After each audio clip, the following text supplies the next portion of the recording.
All right. Well, welcome to CAPECAST. How's everybody doing tonight? Alan, welcome back. What You've been up? gone. We were all gone Yeah, last yeah. week. Everybody was The gone. week that we thought you weren't going to be here. Ryan ended up having. Well, I won't spoil the announcement. I'll let him make it. Uh, but anyway, Ryan's absent this week as well because of the reason why we had to cancel last week. Again, I'm going to stay very secretive on this. It's going to be a big reveal later in the CiNEMACHiNE lore, so stay tuned for that.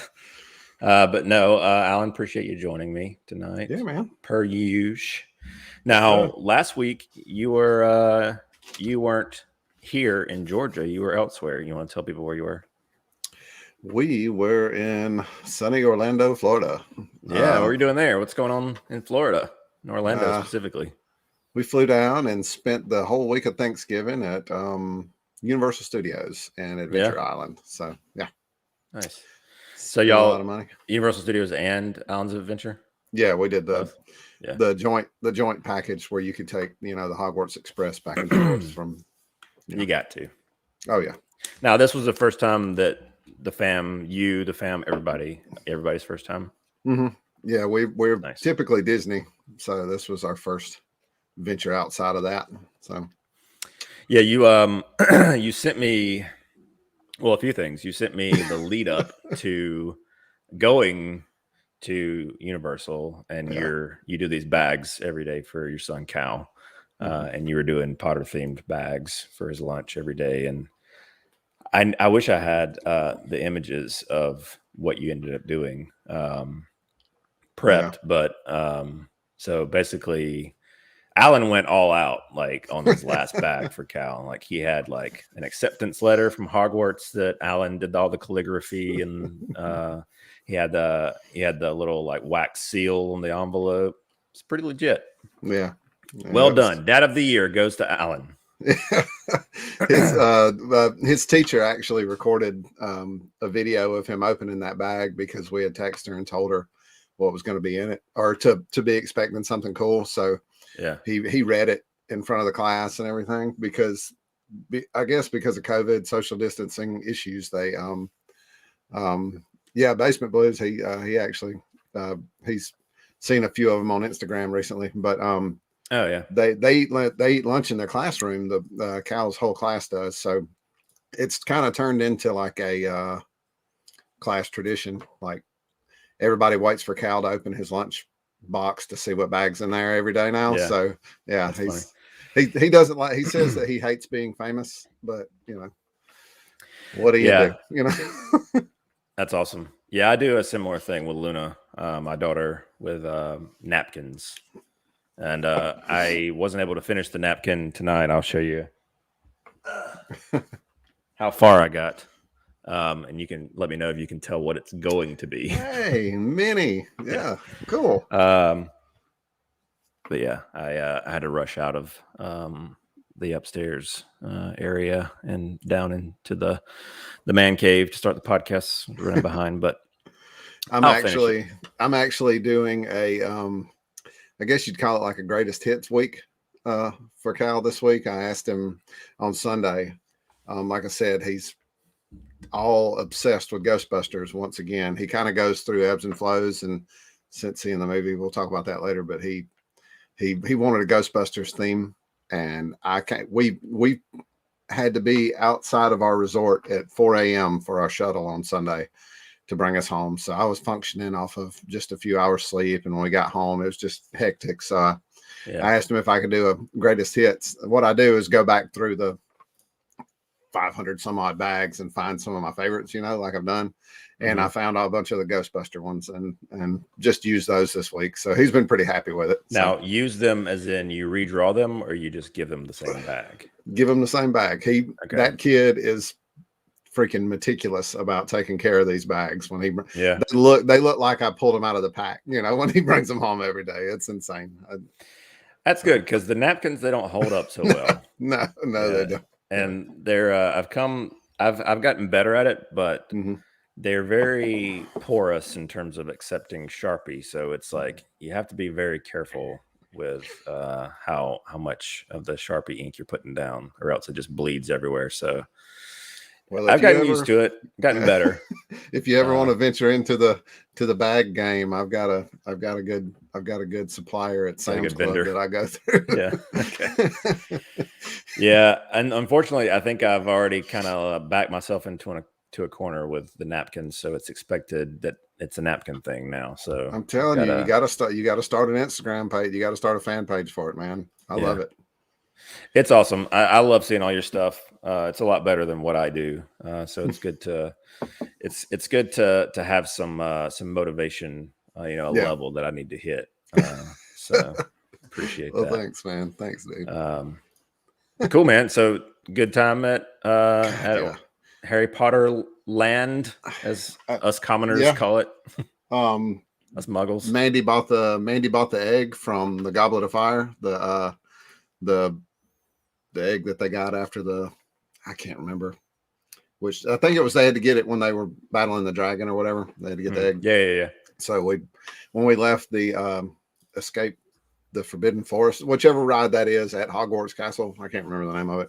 In the gift shop, we saw the egg and it was like $75. And I was like, holy crap. I mean, it's like life size, So yeah, we bought, like I said, we ended up having to buy a duffel bag. Yes, you sent me a picture of your haul, and man, that was I showed my brother and sister-in-law are like super Potter nerds, and so I was like, check this out. Y'all are gonna be so jealous because they just went there like the week before you went.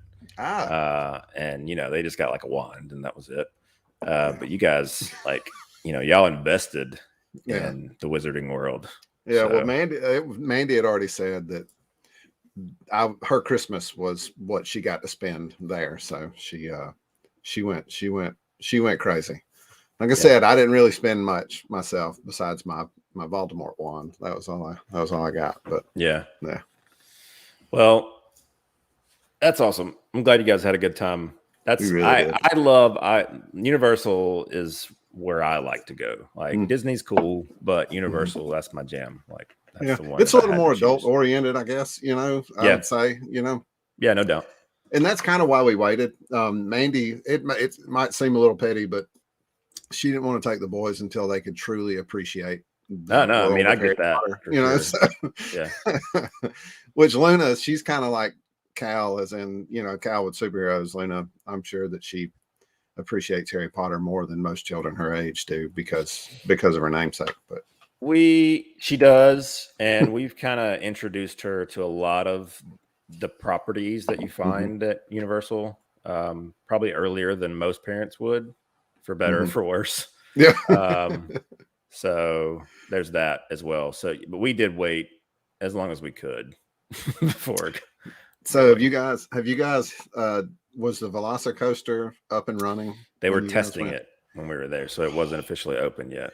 Dude, me and Cal and Mandy and Trey rode it like one morning right when we got there. And Cal and I both made the decision after that we would never ride that ride again. Like it was complete terror, dude. I love roller coasters and it scared the piss out of me. I was screaming in actual fear and I'm pretty sure Cal blacked out. I leaned over one time and his head was flopping all over the place. I was like, it was pure terror. Mandy and Trey rode it like 4 times, but not me. That was it. Well, yeah. Well, that bodes well for me then, because I like that kind of thing. So I'm excited. I have watched a lot of the POV YouTube videos of it. It's insane, dude. I've never, that feeling where you're out of your seat, in a corkscrew or a loop or whatever.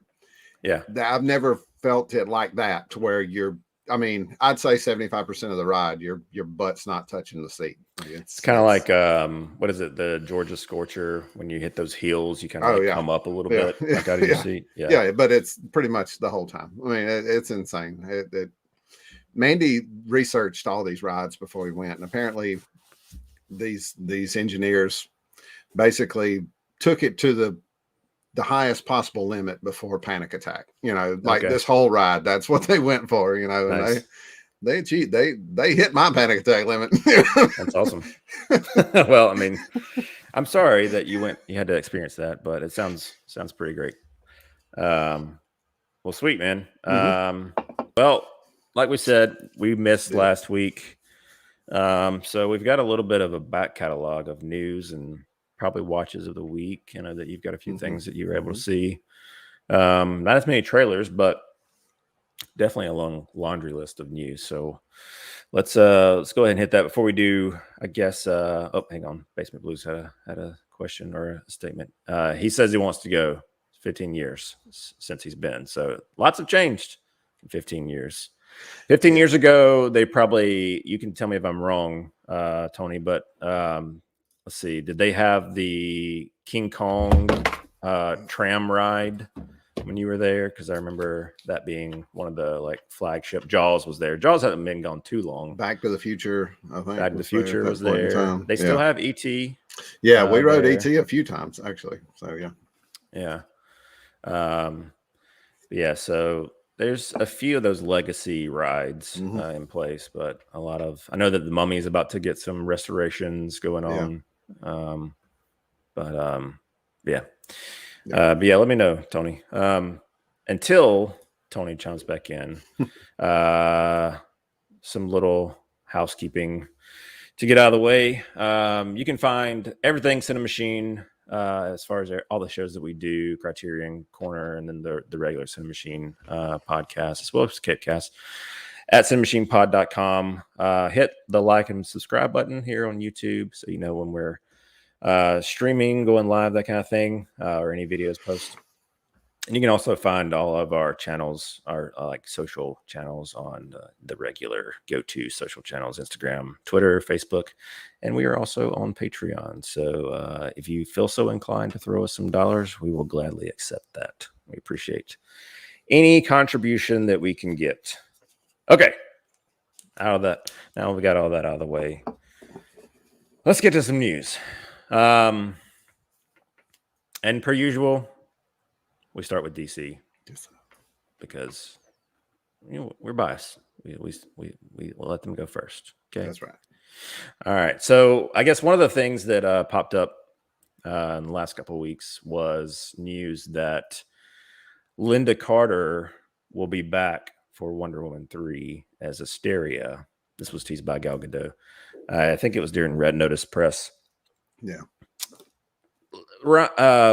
Alan, I know Ryan and I weren't too keen on Wonder Woman 84. I don't remember exactly how you felt about it, but I'm assuming it's pretty similar. I'm just extremely happy that it was free on HBO Max, because if I had paid for that, it would have gotten ugly in the theaters for sure. But the Linda Carter cameo was a neat little throwback. I don't necessarily have an issue with that part of the movie. I get, you know what I mean? It was a cheese. Yeah. It seemed her little, cut scene there seemed a little Marvel, there. It was a Marvel cut scene for sure. It was definitely in keeping with the rest of the movie in terms of tonally. Yeah. I'll give them that. But that tone that they set in that movie was just not for me. But, no. And the wink, wink, nod, like it's very, I mean, it's even more campy than typical Marvel wink, wink, nod to me. I don't know what your thoughts are on Wonder Woman 3. I was kind of hoping that Patty was going to just kind of move on to something else. She already had Star Wars lined up and this Cleopatra movie lined up. And I just was kind of banking on her moving on, considering how she was, she was like upset, I guess, with the whole HBO Max treatment and that kind of thing, and hadn't really talked about Wonder Woman 3 in the press much, even though they had greenlit it like after it released on HBO Max, or Wonder Woman 84 released on HBO Max. Tony did chime in. Yep, King Kong, Jaws. Okay, yeah. T2, yep, that's gone now too. Hitchcock, I remember the Hitchcock ride was not ride, but I guess the little like You just kind of sit there and watch some stuff. But yeah, that was Yeah. cool. And he agrees. 184. And Tony's pretty positive on most That's what I was movies. fixing to say. If he's got issues, it's a tough one for sure. Yeah. As far as her involvement in Wonder Woman 3, okay, fine. Mhm. I mean, I don't have anything against her, and the character itself. I just have major issues with that movie in general. And if this was Patty Unleashed, so to speak, it's not my jam. Like if she was on a leash in the original Wonder Woman and was kind of being spearheaded, it seemed like Snyder had a lot more involvement in that movie, especially on the action standpoint in terms of him having. I think Damon Caro was stunt coordinator in Wonder Woman, which is his stunt coordinator for all that stuff. Yeah.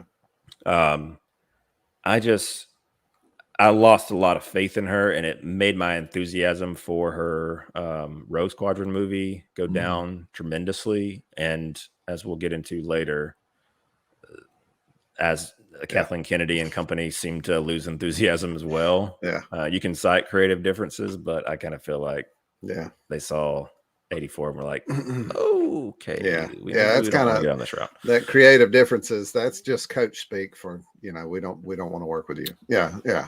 You're trash. No, I hope she's not, and I agree. I think that she was definitely, I think that Zach had kind of shoehorned what Wonder Woman was going to be in that first film, after Batman v Superman. And so I think that had a lot to do with it, like you said, as far as the tone of that movie. And then I tend to believe that it was probably her they were giving her creative freedom because of all the backlash that they received. It's hard to really say for sure, because we also have to kind of keep in mind that Jeff Johns had a heavy hand in this movie, and Jeff Johns was very much trying to push a lot of like campy comedy, tropey stuff. And, like we've seen in Aquaman and a lot of the other movies that have come out under that regime. So it's hard to really know for sure who's to, blame, so to speak. But it almost felt as if they were trying to make it like the Wonder Woman TV show. It's no really doubt. what it felt like for sure. They were definitely going for that. And like the homage kind of thing. But I don't know. It just, I don't know. I didn't like it. I didn't really. I mean, besides Linda Carter being hot and having obsessing over her as a kid, you know what I mean? But, okay. I thought you were saying like currently you're like into Linda Carter being hot. I mean, no. I mean, she's not bad looking. Don't get me wrong for age, but but I know as that a you're kid, old. she I know was that you're old, Alan. Yeah, there you go. As a kid, she was definitely, one of those boyhood crushes that I had, watching her on Saturdays, for sure. But the show sucked, but she was nice in it. Yeah. Well, we'll see how this pans out. I still am not completely convinced that it's going to happen. Yeah. But it might have more chance to happen, of happening now that that she's not doing Rogue Squadron, but she's also doing Cleopatra. Yeah.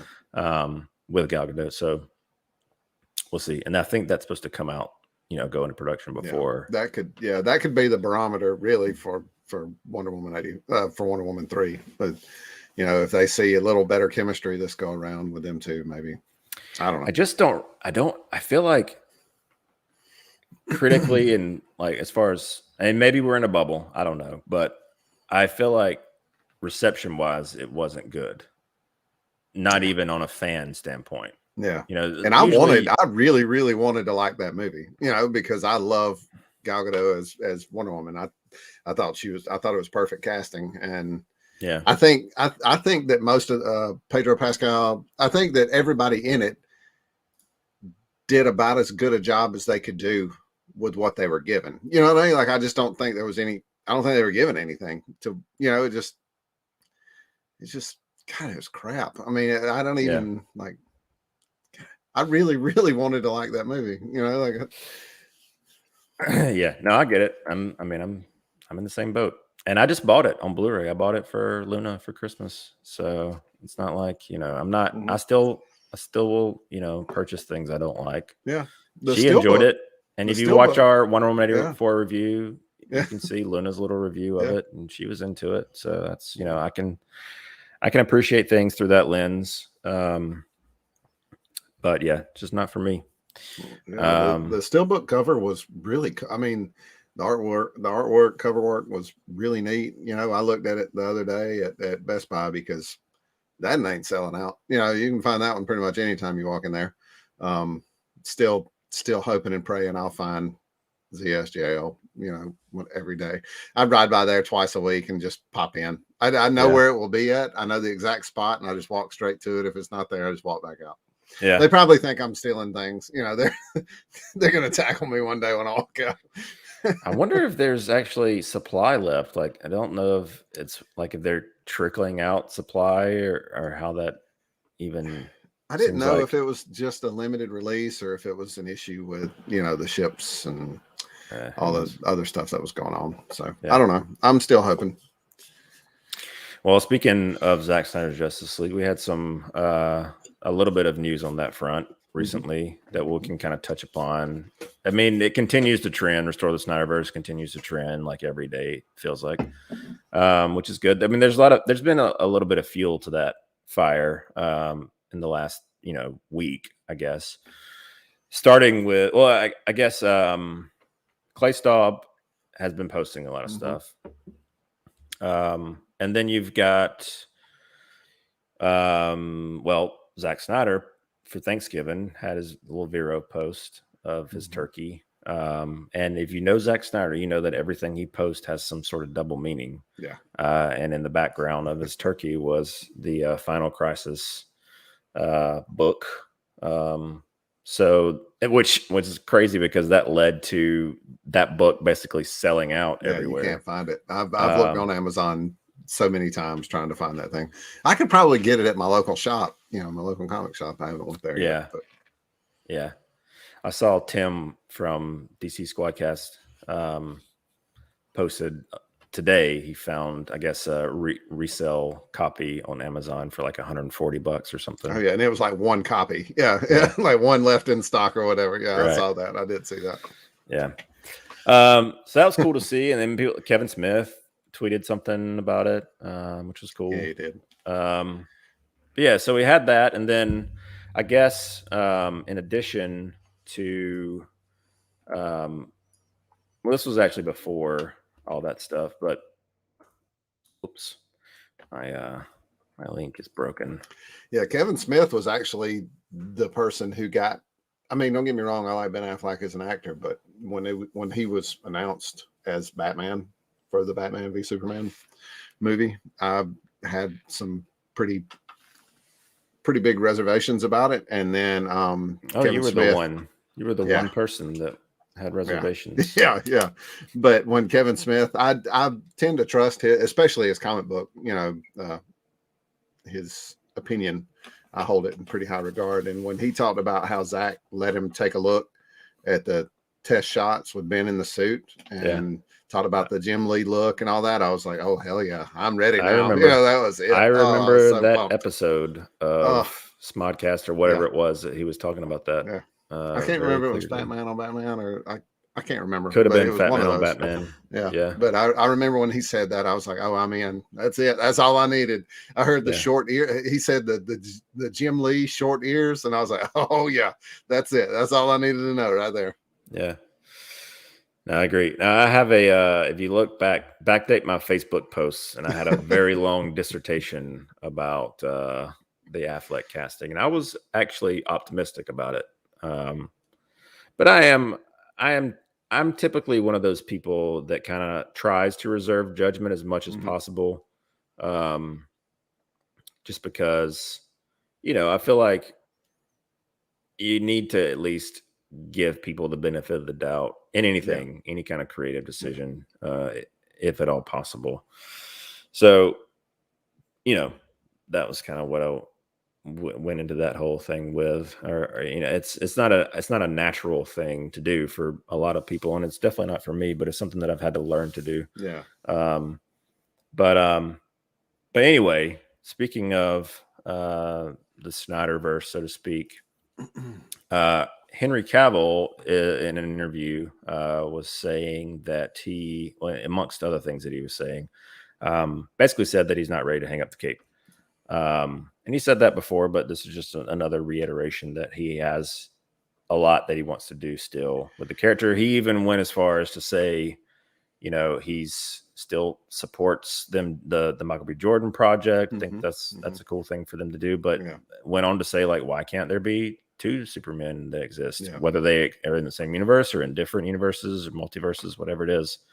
And I think that's really what us Snyder fans have been pushing for in terms of this multiverse idea is, hey, yeah, cool. You want to do this? You want to do these other projects, the Batman that's not connected, or, this MBJ Superman or this other J.J. Abrams Superman project. If they're not connected, fine. Do that stuff over there. It's fine. Yeah. Do this, because there is a fandom. There is an audience for it. Yeah. And I hope that it's not the last that we see of Cal in terms of ZSJL. Even if it's, obviously I want JL 2 and 3 to come out, but I would love to see a Superman centric story with him in it. Yeah, I don't know. I just I think it's a shame that Warner Brothers is so timid to just commit to things. Just because they have the best IP in the world when it comes to superheroes. Yeah. So hopefully they can get their act together. I know that we're all like putting a lot of stake in this Discovery merger, and we always tend to like look at the next round of executives. Oh, they're going to save the day. They're going to come in and give us what we want. But that's just the way this fandom works. And it's good to be hopeful. And I will continue to try and stay positive and hope that, something will come of it. But I don't know. Do you have any thoughts about his statements in that? It's similar to what you said. I would love to see Zach get to finish his story arc, his three film arc with the Justice League. But I also want to see Henry Cavill get a true finish to his arc as well for Superman. I don't think you're going to find many actors that care as much about his about a character as he does Superman. And just like you said, the intellectual properties that Warner Brothers owns, I think at one point in time Zach talked about it, or it was somebody. It may have been when Superman Returns was coming out and doing the press tours and all that. And someone said that the cross, the crucifix, was the most recognized symbol in the world, like worldwide. And then the Superman symbol and the Coca-Cola symbol were the next two. Like Warner Brothers owns one of the most recognized figures on the planet and refuses to use it properly. It just blows my mind. I don't get how we can sit here on our on our little live stream and seem to have it figured out, and Warner Brothers for some reason just can't do it. I don't know. Yeah, it doesn't make sense, and it'll continue to not make sense. But here's hoping they get their act together. Yeah. I'm hoping Zach's not just being I'm hoping he's not just being cryptic. I hope there is something behind it. God, I hope so. But I don't think my thing with Warner Brothers is I guess my only reservation is they want to have Jason Momoa maybe tie into some of these newer characters, these newer versions, and they can't do that if they've got him tied in with Zach's version. You know what I mean? So, it's a pessimistic attitude, but I don't know. Feels like that's the only reason they're not moving forward with it. Jason and Gal and Ezra. I don't know. I don't know either. Yeah, well, we'll see. We'll see what happens, but it's crazy how you've got so many key players kind of saying publicly, I still want to do this. And there's just one little factor that's preventing anything from happening. Yeah. So I think that's why we put a lot of hope into the whole Discovery merger, that they can be yeah, there you go, John. There you go. Safe. There you go. Exactly. It's one of my favorite lines in that movie. Just replaced a few letters. There you go. Yeah. So here's hoping. But speaking of Superman, did you well, the trailer for DC League of Super Pets came out, but it also kind of revealed that John Krasinski is playing Superman in this movie. So I guess since we're already on the subject, what'd you think of the trailer for DC League of Super Pets? I actually got to see it on the big screen. It was that's right. It was before Ghostbusters Afterlife. Yeah. And Cal was stoked. He thought it was hilarious. The trailer, I mean, it was cute. It is what it is, you know, and you and I having little ones that enjoy movies like that, you know, I'm gonna watch it, and I'm probably gonna laugh my butt off when I watch it. The thing about being a parent is you have to watch these types of movies. Okay. Like there's no getting around it. You'd much rather watch something like this than watch, you know, the like Mother Goose Club on YouTube or, you know, any of these like brainless sing-along type things, you know? So when something like this comes around, especially that's in the world that you love in terms of, you know, the IP like DC or Marvel or whatever it is, you kind of obsess over it. It's like Teen Titans Go. It's like it's not a show that I would watch on my own necessarily, but I will totally watch it. Okay, I might watch it on my own. It's actually really good. Dude, you are lying because I know you got to watch it on your own. I know I do. Yeah. I was watching it tonight. All right. But yeah, I mean, you know, so I thought, you know, it looked amazing. I thought it looked really good. Yeah, it was for that kind of movie. It was a cute, funny. I mean, they did a good job. It drew us in enough to where Cal's definitely going to watch that movie. So we're going to check it out for sure. And plus, you throw in The Office, you know, in there as well with John Krasinski in it. So hell yeah, I'm in. No, I mean, it's got a really good voice cast. So it really does. It really does. And I'm not the biggest like pusher of The Rock and Kevin Hart, and you know, there's obviously having Kevin Hart involved, and that it's about pets. There's already a Secret Life of Pets, a couple of those movies that he's in as well. So it kind of, it's like, all right. I mean, I get it. He and The Rock, they do a lot of stuff together. So I get, you know, the insistence on pairing them together, but it just, it would feel less familiar or samey if that weren't the case. Really, if Kevin Hart wasn't in it, just because he played the bunny in those two movies. So I hear his voice. And I'm like, you know, and the animation style is kind of similar. Yeah. And Cal went to the dentist today, and when he's laying in his chair, there's a TV on the ceiling, so that, you know, they keep their attention, and that is exactly what was on Secret Life of Pets. That's what we were watching. Yeah. And that's what I was going to say.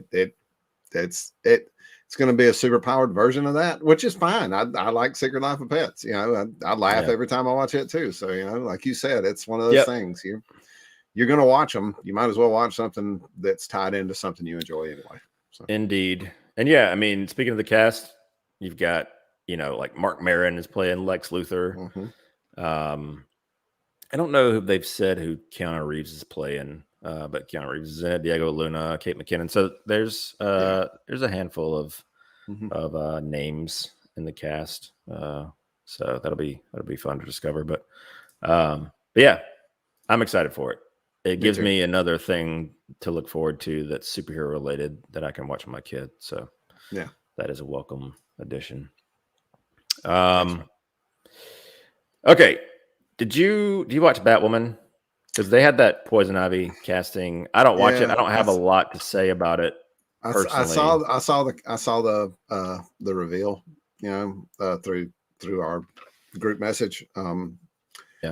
And I didn't watch this past season. Once they replaced Ruby Rose, the continuity was off for me. So I did watch season 1 because I was kind of invested because of the Crisis on Infinite Earths that they did, you know, the whole crossover event, which was actually pretty good, for CW standards.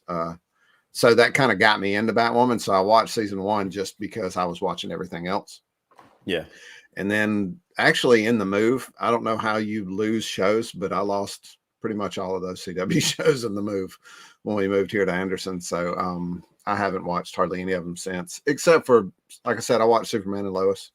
And apparently the new crossover that they're doing is going to be pretty good, or, CW standards good. So I may watch some of it, but no. CW standards. What's Hey, going on? Yeah, I mean, this picture, it looks like, I mean, Boss Logic could have done better than this. You know what I mean? Like it just, I mean, don't get me wrong. He's amazing. So I'm not trying to knock on him by any means. Yeah. Well, he does. If you're watching, he does it with no assets, he does it with nothing. Yeah. Like, so he has, like, this is something that they had the assets to make. They had the actual costume. Yeah. And yeah. So whatever. I mean, it's not a show I watch. It's not a show that I'm interested in. So if you watch it and you like it, that's cool. Just not my jam. I can't get into the CW stuff. No. Like I said, once they rolled in a completely different character, to play the role, and it went south real quick. I actually was intrigued by the storyline, with Alice being the villain and, them being sisters, and some of it seemed pretty cool to begin with, but it just, I don't know. Hey. Well, I'm trying. As you can see, I'm a little delayed. I'm not used to looking for it when you're not the one. Yeah, there you go. I don't have the admin privileges on this. So I was sitting there looking at it like, damn, Brandon's gonna miss this. We've got to get that to you, Alan. That's something that we've been lacking to do, because we could use an extra hand, especially if Ryan is going to be absent. Mm-hmm. For whatever reason that he's absent for. For undisclosed reasons. Whatever's going on with that guy. Yeah. I heard it could be drugs. I don't know. You never know. Probably steroids. If you look at him, you assume steroids. I'm just saying. He's such a beefcake. What's funny is Ryan gave me, when I started working out with Ryan, when we worked together, he, hey man, I appreciate that. There you go. Appreciate you. He gave me as a gift a cutoff shirt that said, "Do I look like I use steroids?" And the answer is no, I don't. I don't look like I do, but it's kind of ironic. Hey, what's going on? Thanks for stopping by. Yep. Got some. See, this is the problem. Activity in the comments. I can't. It's like, I got to get used to that. So apologies if I miss anything. Yeah, exactly. Okay. I guess the big news of the week, now that we're done with DC, we can kind of move on to the Marvel, which we have a few things, but the main thing is, it's twofold. Spider-Man No Way Home tickets went on sale, and they were ridiculously hard to get. I know that I spoke with you the night they were going on sale. We all committed. We're like, all right, we're going at this time. Thursday night preview, 6:30. And then nothing. As everybody knows that tried to get tickets, it was, at least for me, and I know a lot of other people, it was impossible to get tickets. I refreshed for an hour and a half Eastern time, so it went on sale at midnight Eastern, and I tried to get tickets until 1:30ish, I think, and then it was like, all right, I'm going to bed. And then I woke up at 3, checked again, still crashing, couldn't get past the homepage. This was through Fandango. I know some other people had luck through other apps, but we were trying to go to the Regal in the IMAX in Buford. So yeah, kept trying to do that. Got up at 6:30, and finally was able to get in. But everything was out on the show. But we were, at least the good seats, and terrible seats were gone too. Like the very front row was available, and I was like, I'm not doing that, especially not in IMAX. So anyway, I ended up getting tickets for Saturday. But yeah, apparently, I think it came out today, like probably just a little bit before we went live. The pre-sale numbers have outpassed Avengers Endgame, which is pretty impressive considering we're kind of that was pre-pandemic, theaters shutting down, people not going out to theaters as much. And now we're kind of trying to get things back to quote unquote normal, and seeing those kind of numbers is good. I mean, that's a good sign. Now, it's a good sign, but also like puts a lot of pressure, like even more pressure on this movie that, was already on it. There's already a ton on the movie. The hype levels are kind of through the roof right now. And I hope that their hesitance to show certain things that we kind of feel very confident are in this movie pays off. And it could very well pay off. It could be a stroke of genius in terms of marketing, in terms of that, because we've seen how it goes the other route, which is the Justice League marketing was like, Superman's not in this movie. He's dead. And everybody knew that he was in it. And and instead of playing their hand and showing some cool Superman stuff, which they had but didn't even include in the movie, they kind of shot themselves in the foot a little bit. When you finally saw the theatrical release, you knew why they didn't show him in the trailer, because it's true. Of that weird considering what was going on. They were actually intending to show it. that annoying orange. Well, the stuff that they did show in trailers was not what was in the movie. It was not. It was all Zack stuff. Not just Superman stuff. Most everything they showed. Oh man, we don't have to get into that. We'll be here for a while. But anyway, so tickets are on sale. I hope if you wanted to see this movie that you got tickets. And for the showings that you were intending to go to. I'm bummed that I'm not going to see it on Thursday. Going to have to stay off Twitter a little bit and kind of put some keyword blockers up at least. But yeah, I'm excited. I'm excited to see it because now I get to see it for the first time with Luna, which will be fun. My daughter. That will be cool. So tickets, numbers looking good. And I'm going to get to these comments in a second. I see them. I'm not ignoring you. I'm just trying to get through this train of thought. Yeah, we're hoping. Like I said, Trey's playing basketball now, so that's kind of, he's comic blocking me. So I don't know what I'll get to do and when I'll get to do it. So I may actually delete social media apps until I see it. I'm hoping to see it the Sunday after. I mean, just delete them in general. Who needs them? They're bad for you, Yeah. I mean, you guys send me everything I need to see anyway. I don't need to see anything else. We are a curated news feed just for you.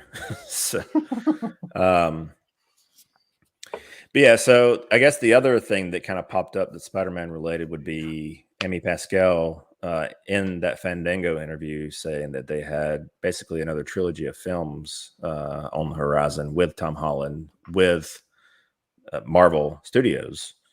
Yeah. But then I think it was THR that said insiders say that that's not a done deal, that she may have jumped the gun, which she kind of has a tendency to do. She kind of has been I think she might do this as public negotiating. Mm-hmm.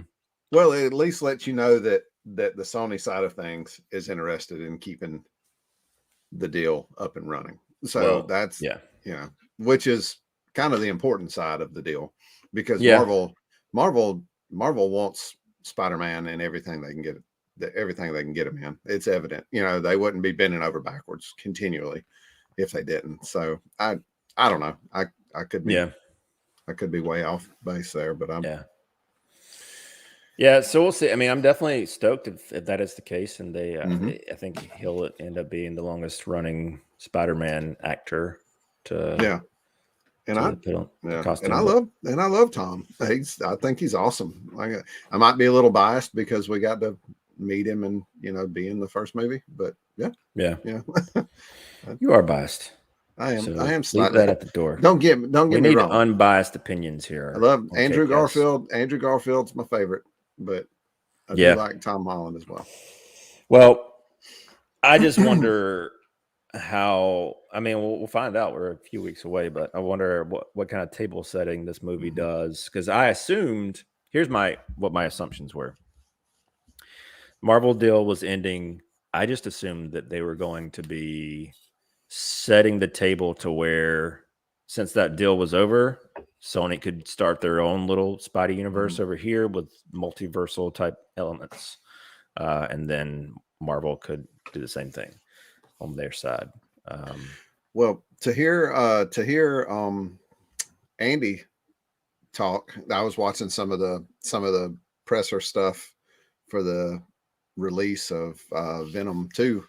To hear him talk, the riff is still open, so they may be working out a deal where there's no telling who's going to end up crossing over in this DC Sony situation, which would be really freaking cool. Don't get me wrong. I mean, that's the only thing Marvel's missing. So bring it on. I'd love to. Well, we're already hearing rumors that Kingpin is showing up in Hawkeye. Or there's, I mean, I haven't watched it yet, but I watched the first episode. But yeah. Sorry, we'll talk about that. So, I mean, and that's a Sony Marvel character, Sony owned Marvel character. So see in the comments, Nani's got tickets. She's going to see it Thursday at 3 p.m. So I'm probably going to block her on Twitter. I don't want to see anything she's got to say. We already blocked Nani, so that's fine. I'm just kidding, Nani. Good to see you, by the way. While we're at it, let's see. So she's seeing it 3. There was a question about Black Friday pickups. So Black Friday Blu-ray they kind of did that early. So they seemingly they didn't really do anything during the Black Friday sales. I got a handful of things. I got this, which I've been just waiting to buy. Guardians on UHD. People know that I have my hangups with Dave Bautista, and Guardians isn't my favorite movie mainly because of him in that movie, which is a shame. But I do enjoy the movie, but I really do too. I'm not his biggest champion. But went ahead and bought it. All right, I had volume 2, didn't have the first one, weirdly enough. But so I bought that. I bought what else did I buy? I bought I have it right here. It's not superhero related necessarily, even though the director's next project is Zatanna, but I got Promising Young Woman, which is nice. Unfortunately, this artwork is the worst artwork that you could possibly do for a movie like this. It's the most generic. They had so many awesome posters for this movie, and then they just put whatever this is on the Blu-ray. I don't understand that at all. But if you haven't seen, it's a great movie. Trying to think of, I bought some vinyl, a bunch of different vinyl stuff, some which are gifts that I can't really talk about because people may hear this, so I have to keep that kind of secretive. But I'll probably talk about the other things because most of the other things aren't superhero related, so I'll save that for Thursday. But did you get anything over Black Friday? I was not readily available for most of the Black Friday stuff because we were down at Universal. We actually stayed at one of the resorts so we could get the unlimited express passes. So the lines that we were in weren't that long. So it was really, really cool. I felt super bougie, never stayed in like a luxury resort before. It was like asking people for Grey Poupon the whole time, But I mean, kind of like you said, some of the stuff that we were able to get, I can't really talk about because there's probably somebody gonna watch it. Well, that's what it's intended for. Yeah. Selfishly, I wanted to get a TV. I tend to use Black Friday for my own personal benefit and buy Blu-rays. Well, I typically do too. I typically wait till about noon, till most of the, till there's not much meat to pick off the bones, and then I'll go to Target or Best Buy and Walmart and peruse the Blu-ray and 4K. You guys just missed each other. He's What? there at I Universal was as well. there. I was there. All Now, I was Universal there from in Orlando or Universal in California? Yeah. Okay. Which one were you at?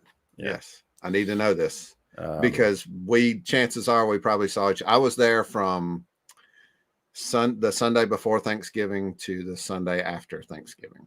So I was there for 7 days. Yeah. Nice. Oh crap. That's what it seems like you may have been at a different one, California. So yeah, I wasn't. I'm completely on the other side of the country, so I wasn't making it to that one. So not yet. You anyway. can tell by his accent he's not close to California. I ain't from California. Yeah. Cool. Well, yeah, we'll talk about some haul stuff later on in the week. Oh yeah. So anyway, but yeah, and then I guess other than the Spidey stuff, this is also something that just kind of popped up briefly a few weeks ago.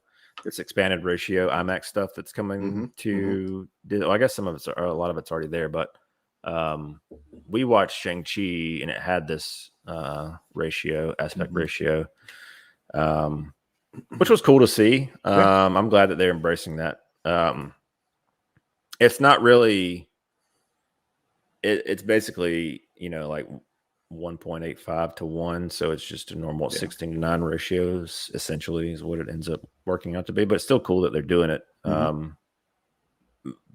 Shang-Chi was completely open in that ratio for the entire movie. Yeah, I imagine that a lot of movies that had partial stuff shot in those kinds of formats won't be the case, but still cool. As we kind of went through with Snyder's Justice League being in 4:3, it gives a lot of verticality to these movies, and it's kind of cool to be able to watch them in that full frame format.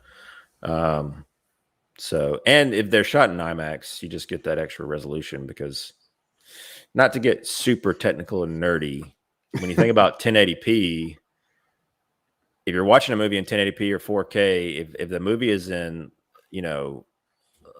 basically a like CinemaScope, like 2:3:5 to 1 ratio, you're losing a lot of that resolution with black bars. So you're not getting that 1080p or 4K image. You're getting maybe 2/3 of that, maybe a little more. But so yeah, when you open it up, you get more pixels. So more pixels, the better. Yeah, so that's cool. They're doing that. So in my opinion, they get some kudos. And I didn't get to talk about Shang-Chi last time we were together because my internet was crapping out. Yeah. You enjoyed kind of fell out on us. Yeah. I really liked it. I don't remember what all I got to say on that episode, but I did think that the first 2/3 were better than the last third, personally. Once they get captured by his dad, it kind of waned a little bit for me. And I noticed a lot of very similarly pickup type shots like you saw. I know that we bring up Justice League a lot. I'm sorry. It's just something that we kind of obsess over. You can get out a lot if you of don't very like it. static a lot of very static shots that were noticeably pick up and green screen behind, that they had to insert these little pickup shots with set extensions and things like that. So I'm wondering exactly. I know that a lot of has been said about some endings changing and some deleted scenes have been released that reveal certain characters' fates that were assumed dead and things like that, or that were intended to be dead and they ended up not dying in the actual theatrical cut. But yeah, overall though, I really enjoyed it. It was one of the first Marvel projects that I've really enjoyed post Endgame, and I enjoyed Far From Home. But yeah, I did too. See, you get it. Oh yeah, there we go. You show up for those because who else is doing them? So we have to continue to beat that drum We're restoring. I'm just kidding. There's a lot of happening. people doing it. We're not There the we only go. ones. Yeah. But yeah, so some thumbs up on my end on Shang-Chi. And I watched it For sure. Watched it with the kid, watched it with a nephew that haven't paid like super close to the MCU narrative. So it kind of stood on its own for the most part, except for Ben Kingsley's involvement. But even that was like, you could, even from their perspective, not having seen Iron Man 3, they still were like, okay, this is just some guy that he's held captive and he's kind of quirky and whatever. Yeah. And I had actually never, until recently, I know this is probably terrible for a comic book guy to admit, but I'd never watched the short. All Hail the King. Hail the King, yeah. I didn't realize that it had kind of inadvertently tied in to that. So yeah, that was pretty. I haven't seen it either, but it's pretty good. Its existence, yeah. You'll like one of the main characters in it. He's old No Legs from BVS is in there. So there we go. I don't remember his name. But yeah. Yeah. I will say the third act, like Henry was saying, that third act of Shang-Chi was, man.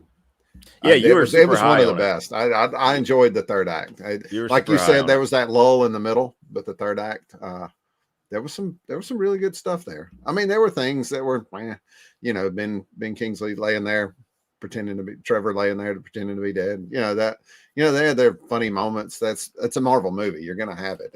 There's no way around it. So, got a stranger in the chat. Do you know this guys? I don't know. I don't know who this Diana that he's speaking of. For sure, don't know who that is. But never met this person. So we're just gonna. Can I ban people? Can we block him? I don't know if we can do that. Hello, Ryan. But hello, Diana. So yeah, like when Al drops in the chat, it makes me lose my train of thought. Now Ryan's here and he's judging us. But for real, tell Diana that I said what's up. Yeah, we didn't reveal the news, Ryan. So we're gonna save that for you. Whoever she is, whoever Diane is, if she's even related to why you're not here, we don't know. If we hadn't came through Atlanta so early, we'd have swung in and met whoever that is. We would have tried to anyway. But yeah, I'll just say I enjoyed it overall. Yeah. So me too. I'm excited. I probably will end up buying it. I think so. I think I will too. The martial arts stuff was great. Hand-to-hand combat stuff, really well done. So I enjoyed that immensely. Yes. Like a lot of these projects, some of the CGI can be a little spotty, especially the bus sequence got a little like, all right, this is a little uncanny here, but still a cool sequence, but just execution wise, not refined visually in parts. Yeah. But again, the hand-to-hand combat, even within that sequence, awesome. Enjoyed it. Oh yeah. So. We've got some super sleuth work going on in the comment section over there. Yeah. I don't want to I know a lot of people are very precious about news like this. So I know that you can probably. I still don't know what anybody's talking about. I don't know what we're hinting at, but I want to reserve that for the people that actually have the news, so we'll save it. I mean, we may refer to her collectively as someone special, but she's definitely more special to somebody else. Yeah. I have not met her, so I don't know if she's special. Yeah. She could just be so-so. We don't know for sure, but there you go. She's keeping Ryan from being here tonight, so right now that's one strike. That's what I was fixing to say. She's already got one thing against her. Yeah. All right. we're not going through this list very fast. Let's just. I'm gonna skip some of these. Guardians 3 started filming. What are you gonna say? Not much. It's filming. That's great, I guess. I think Dave Bautista is kind of done, and he's like, "All right, fine. Let's take this picture. I'm ready to get out of this franchise." I think so too. He's probably contractually obligated, and he's made comments here recently that he's kind of tired of doing this character. He wants to be more than a brutish just physical actor, but he needs to be a better actor if he wants to do that. Sorry, Dave. You know my feelings on him, so I don't have to keep beating that dead horse or kicking the cow or whatever Al says. There you go. And then I guess, speaking of productions, I think we touched upon this, that Doctor Strange was doing some extended reshoots. Like crazy reshoots. Yeah. I know that Cumberbatch said that it was for stuff that they weren't able to accomplish because of COVID protocols. That I have a hard time believing anything when it comes to the reshoot talk. Like they always say, "Oh, it's just a few weeks." And yeah, it's true. They do, build in time to do reshoots, pickups, so to speak. But extensive reshoots are always kind of, you raise an eyebrow to it. And when you have this PR speak, you have this company line that people kind of toe, and they, have the narrative that they have to push. Oh, yeah. Maybe it's true. We'll see. But I'm hoping that it's not. I'm hoping it's for the better. Sometimes it works out. Look at Rogue One. I mean, I don't know. I still would like to see the original cut of Rogue One, but it'd be really hard. It'd be really hard to beat what we saw in theaters. Still, yeah, I do love that movie. Hard to say. But yeah, I mean that worked out because it's still a great movie. But so anyway, yeah, Doctor Strange. Hopefully it's not too detrimental to the final product. Yeah, you typically don't hear that, that much reshoot issues with the Marvel stuff. Especially because they kind of have a blueprint going in that they have a general outline that they want to maintain, to get to the end point of that next saga that they're working on. But I don't think you really haven't seen a clear plan with what their next setup is, except for the multiverse. And it may be deliberate so that way they can kind of go do whatever the heck they want to do, So I don't know. Yeah. Looks like we have lots of assumptions in the chat about what this news is, and I can neither confirm or deny. I don't know. Whoever this Diana is. Yeah. Could be Wonder Woman. He might be talking about Wonder Woman 3. Who knows? Yeah. But yeah, so we'll see. We'll see. I'm assuming Kevin Feige cameo. Maybe. You never know. But yeah, I mean, I am excited for the movie itself. I always, and I know I'm not the only one. It's pretty common when you hear reshoots, like a little bit of a red flag. But yeah, like Tizai in the comments there. Yeah, I tend to go back to the 2017 there. It's I get a little leery when I hear massive reshoots. Yep. Extensive reshoots. And I've said this before. I mean, I like Sam Raimi, but I haven't liked a lot of his stuff in recent years. So, we'll see. I'm hoping that he's there for a reason, though, especially when you think about the whole multiversal nature that's going to be introduced with Spider-Man, and that some of his Spider-Man characters are coming into this world, and then he's taking the Doctor Strange, the next, story with a Doctor Strange who's also involved in Spider-Man, so there's connections to be made for why Sam Raimi would be involved, whether that's intentional or just happenstance. If Bruce Campbell doesn't come through one of those riffs, I'm going to be so pissed off. Yeah. He's the only one I care about. I don't. Yeah, exactly. Or as the announcer at the wrestling, one or the other. Yeah, or the guy at the Broadway play. There you go. There you go. Yeah, Barker. All three of them come through at the same time. Yeah. Yeah. And Bonesaw. Bonesaw is ready. Rest in peace. There we go. Another Marvel thing that we need to touch upon is that Keaton kind of let slip that he just filmed a Vulture, filmed a Marvel cameo, or some sort of, whether it's cameo or more, an expanded role. Who knows? But he didn't say what it was. What do you think? Do you think it's something? I mean, it seems a little late in the game for it to be Spider-Man. So, I'm guessing Doctor Strange. Or maybe they're trying to tie Morbius into the MCU a little more. Maybe. Well, I mean, we know he's in Morbius. Yeah. But maybe it's additional scenes. Yeah. But like you said, it could have been a Doctor Strange thing. It could even be an end credits thing for Spider-Man. I mean, the Venom end credits thing didn't happen till they didn't finish that till like a week before the movie came out. I think Andy Serkis said. So, and then speaking of, I mean, the shawarma scene in Avengers was the week before it released. So yeah. Do you see that article about the prosthetic chin? Yeah, I did. Chris Evans. He was filming Snowpiercer at the time. Yeah. And so he had to cover up his face. He's the only one. And if the pictures that were shown, I mean, he looks like the Tick. His jaw, his jaw is so huge. Yeah. I don't know how I didn't notice it, before, but that was funny. Pretty funny. So we'll see.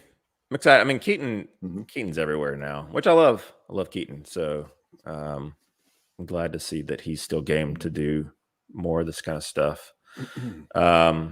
Also, speaking of little small tidbits when it comes to Marvel, it was revealed that that Scarlett is working on some secret Marvel project, but it's not Black Widow. Do you have any ideas what that could be, or do you care?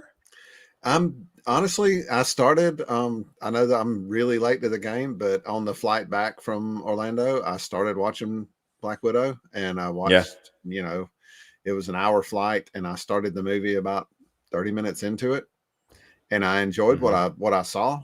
I just haven't gotten back to it yet. I didn't enjoy it enough to immediately come home and start watching it, to finish it. But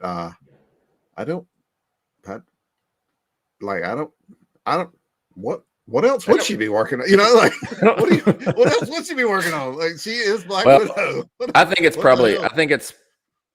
I imagine it's a producing type thing. And if I had to guess, it's probably something to do with the new Black Widow. Yeah, or Florence Pugh. Florence Pugh's version going forward. I imagine she's a producer by default.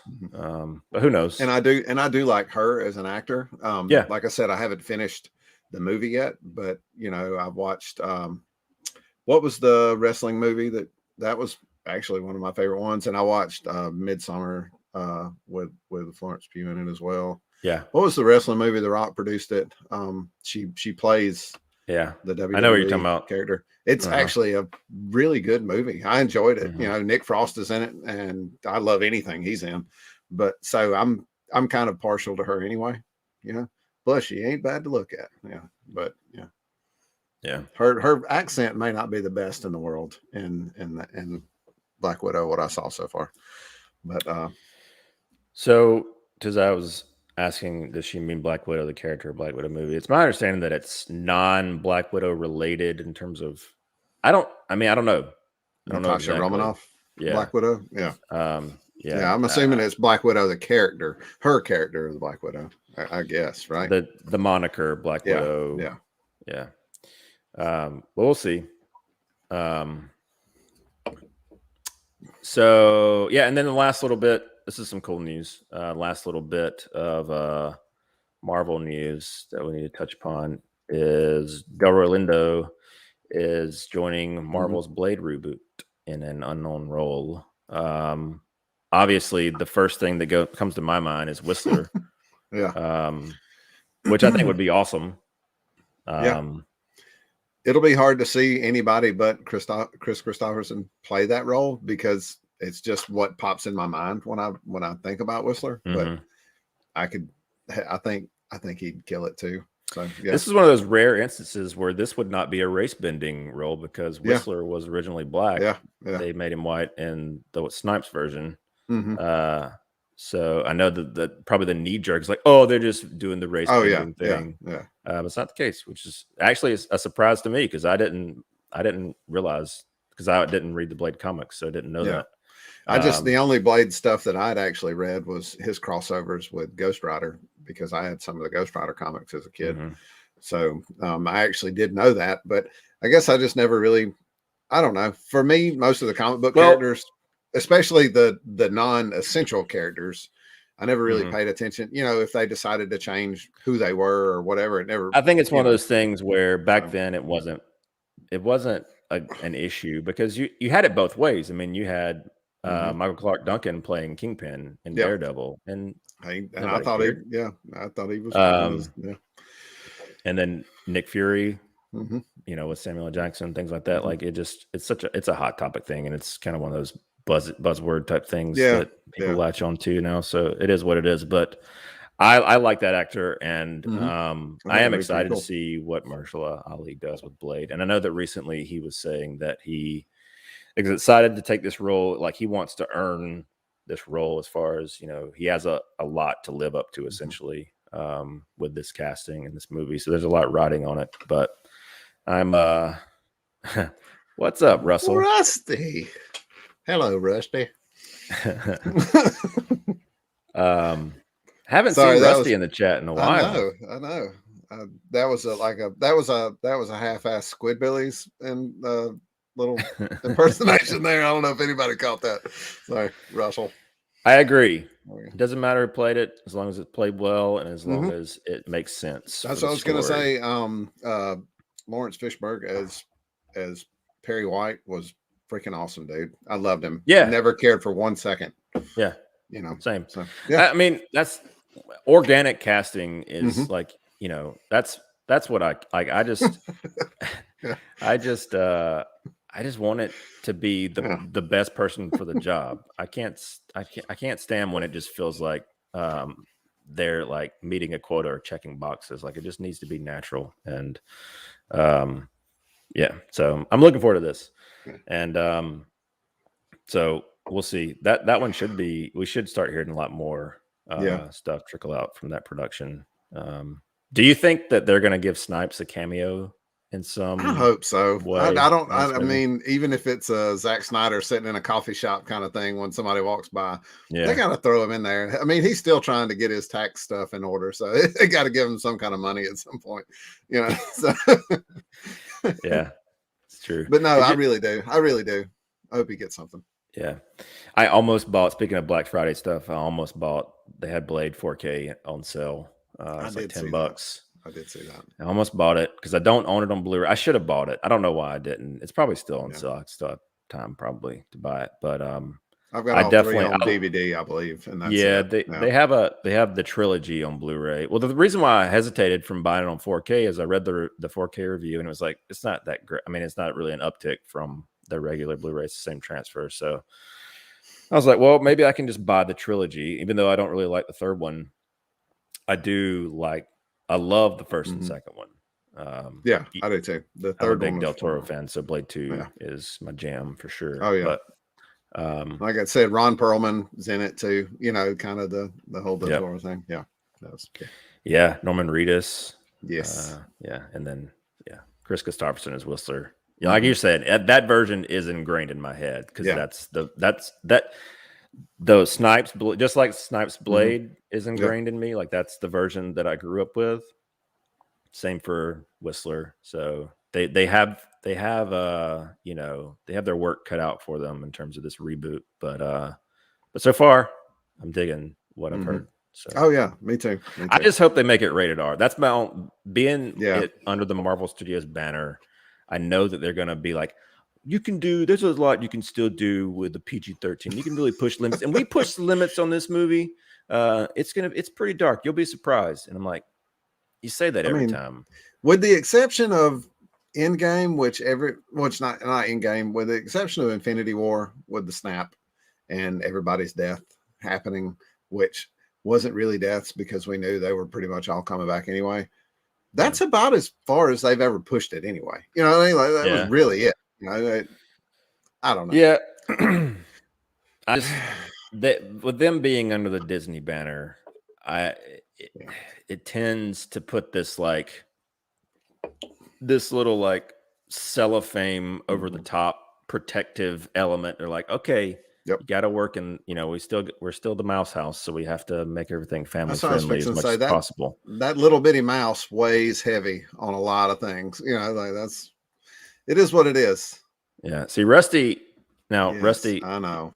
Deadpool was a Fox Marvel Studios property, so that's different. We're talking about Marvel Studios, which is under Disney.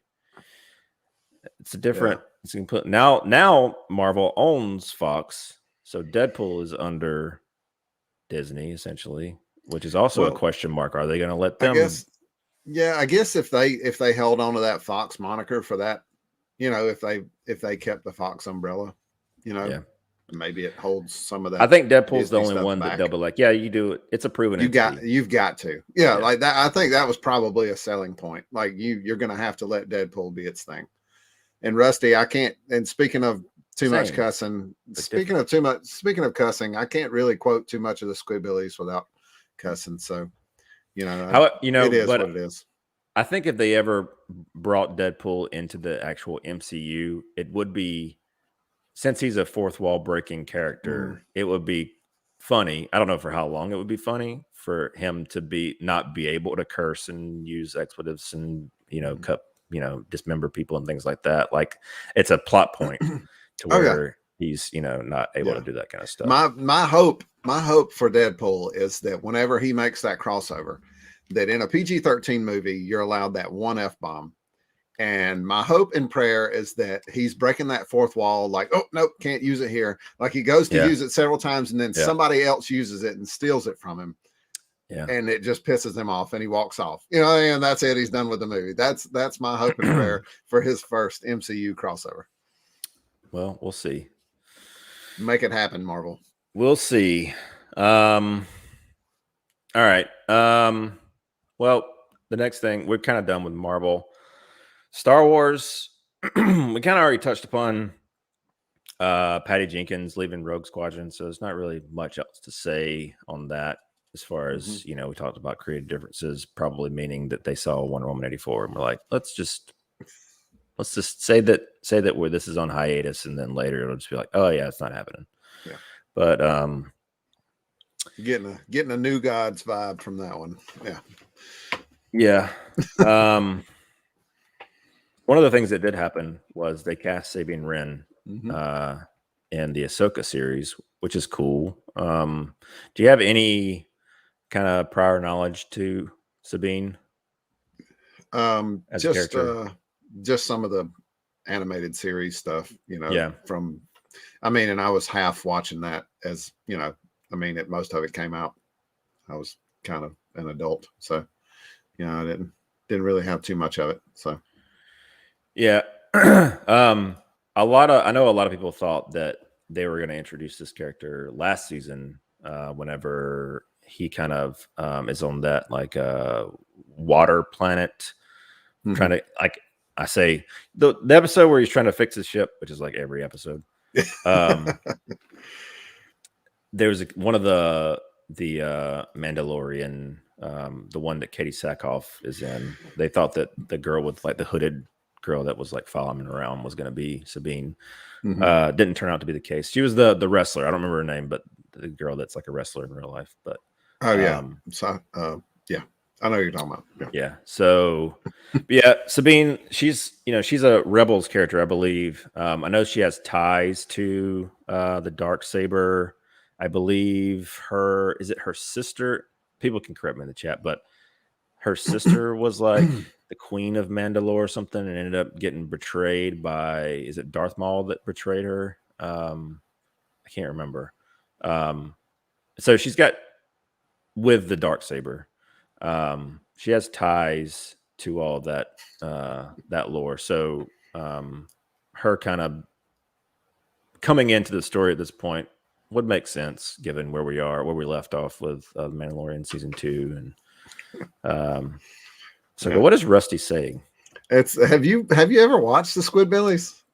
On Adult Swim years ago. Oh my god! Not like Rusty, to the point where Rusty, go wash the trucks. Don't you touch that son of a bitch boat. I'm sorry. So Yeah. I didn't really know whether Rusty watched the show or not. So now that I know he has, it's going to start a whole thing. I think in the it's comment obvious section. now. So Yeah. no, but Tiz I had said something about you saying adults don't watch animation. I will say at that point in time, Mandy and I were pretty young in our relationship, and we were basically poor. So we didn't have cable, so there was no Disney Channel. Hence, there was no Star Wars animation in my house. So that's the reason I didn't watch it. Yeah. So, I just didn't like the animation style. I watched plenty of animated stuff. Let's not get that. Personally. Let's not get that twisted. But yeah. I did dig the new Clone Wars animation style for the Disney Plus stuff. Yeah. But it's already into umpteenth season that it was in. I was like, well, I don't know what's going on now. So that's me. I really need to go back and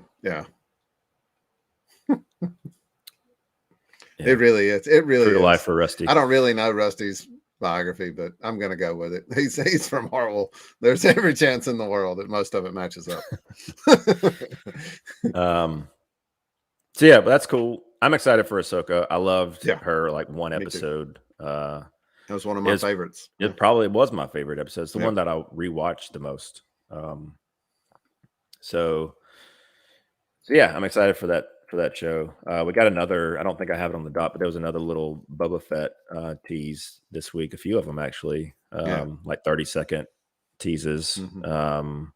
They teased like the Sarlacc stuff as far as how that may have played out. So it seems like we're going to get some sort of, info at least on what could have happened, how he survived and that kind of thing. So, yeah. Well, you need to work on him. Okay. For sure. Get that figured out. I was sitting down, not to jump ahead, but I was watching the first episode of Hawkeye today, and Mandy was like, "Oh, this show came out," and I was like, "Yeah, well, I've got CAPECAST tonight. I've got homework to do. I got stuff to watch, so I'm like cramming before I come up here." That's kind of the way I felt whenever I was like, "Man, I need to watch this because I do a superhero show, but time has not allowed me." Because I've invested a lot of time in shows like Foundation that I wanted to love and like, and then ended up having to give up on it 3/4 of the way through. Because nobody else, I just couldn't latch onto it and didn't feel like anybody else was watching it. So it was really. It's still on my list. I still haven't given up watching it. I never started it, but I haven't given up on starting the show, I guess is what I'm saying. So yeah. I got a question about Hawkeye. How many episodes? I'm gonna look that up. I have no idea. There's 2 up now. You said you watched the first episode, right? And I started the second, but I actually, like I said, I had to take Cal to the dentist today. So kids, they ruin everything. But don't they? So I had to finish. It's a 6-episode series. Okay. So the first, I agree with Nani though. I know we're going to talk about it later, but the first episode was really fun. I did enjoy it. Kate Bishop, she's going to be a good character. That's cool. Yeah, I do want to watch it. It is one that I'm interested in. Mm-hmm. It's just, got to get around to it. Got to make time. So many other things to watch. Watching Succession still, which is not superhero related, but something that is superhero related. I'm wanting to rewatch all the Spider-Man movies leading up to No Way Home. We did just watch Amazing Spider-Man 1 and 2, so I don't have to watch that again because that was pretty recent. I want to watch the Tobey movies, and then the Holland ones are the ones I've watched the least. Like I've seen Homecoming twice, and I've seen Far From Home once. So I do want to watch those, considering this is his movie. Yeah. Like if I'm being honest, I'm more excited about the possibility of all these other legacy characters coming into play than what I should be, I guess, excited about. Not that I dislike his movies or his character. I enjoy it quite a bit. It's just they're not I think the thing about, I think this is something that I've kind of found, not just like getting older in life, but it's probably twofold. It's getting older, not having as much time, and it's also there's too much content out there. Like we used to watch stuff over and over. There wasn't a ton of stuff. There's not a new thing to watch every day, every week, or whatever. So we rewatch things a lot because that's all we had. And now we have too many things to watch, and we don't have as much time to rewatch things. And so things like, that's the way movies become classics, is the rewatchability, but we don't have time. So we don't have as many. I don't see a lot of classic movies coming out because I mean, they could be classic, but we just don't have the time to make them classic. Well, I mean, that's why, apps like TikTok are the way they are, because these quick videos are about the only time span that we've got anymore. But like I said, that the Toby movies, when they came out, you could throw in the DVD and sit and watch them. And like, I agree, the Toby movies are the ones that I've seen the most. And like I said, I was in Homecoming, and I've only watched it maybe 3 times all the way through. And I mean, and that's counting the times that we paused and, found ourselves in the movie or whatever. But it's the Toby movies were at a time where, dude, I probably owned 40 DVDs at that point in time. So they were high on my list, Yeah. Agreed. Indeed. All right. Let's leave Star Wars land and move into just our like miscellaneous section. And this is not necessarily CAPECAST centric, although one of the characters does do his Superman thing, so I guess that counts. We're going to talk about the Matrix Resurrections, specifically some posters that came out. And the reason why we're talking about Matrix specifically on CAPECAST is because Al hates Matrix, and so we can't talk about it on CiNEMACHiNE because it just gets annoying when you try and talk about the Matrix or anything you love. So he's gonna squash that. So there we go. Yeah. But no, they came out with these posters. I'll be honest, I don't really care for these posters personally. Yeah. Don't do a lot for me. And for whatever reason, Keanu Reeves looks super emaciated in these posters. He does. I don't understand, because he doesn't look like this. No. But for whatever reason, these posters don't do him many favors. Anyway, they're kind of whatever posters for me. The character posters I did like a lot more. Me too. And we'll get into a few of those. Obviously, Matrix and Neo and Trinity. And then, we've got new Morpheus. Do you think this is going to be like a variant Morpheus, or if it's going to? I'm assuming that got to be the case, right? Like it's got to be that there are certain people who are going to, like basically the architect, had told the story of there were multiple the ones, Timelines, so that this has happened more than once. So he's got to be just the next one, like the next version, not the next one, because I'm sure that's the way they will. I mean, that's the thing. I don't know if I kind of feel like I'm hoping, not necessarily feeling, but I'm hoping that Lawrence Fishburne. I've said this wrong before on CiNEMAChiNE. They gave me a lot of shit for it. Lawrence Fishburne? Burn? Don't know. Now I'm second guessing myself. Somebody can let me know. I hope he has a cameo of some sort in this movie. Yeah. I know that on the record he said it publicly that they never called him, but I'm just wondering, maybe he's just saying that. He'll be the Oracle on this one. That's the thing. That's what you're saying about like,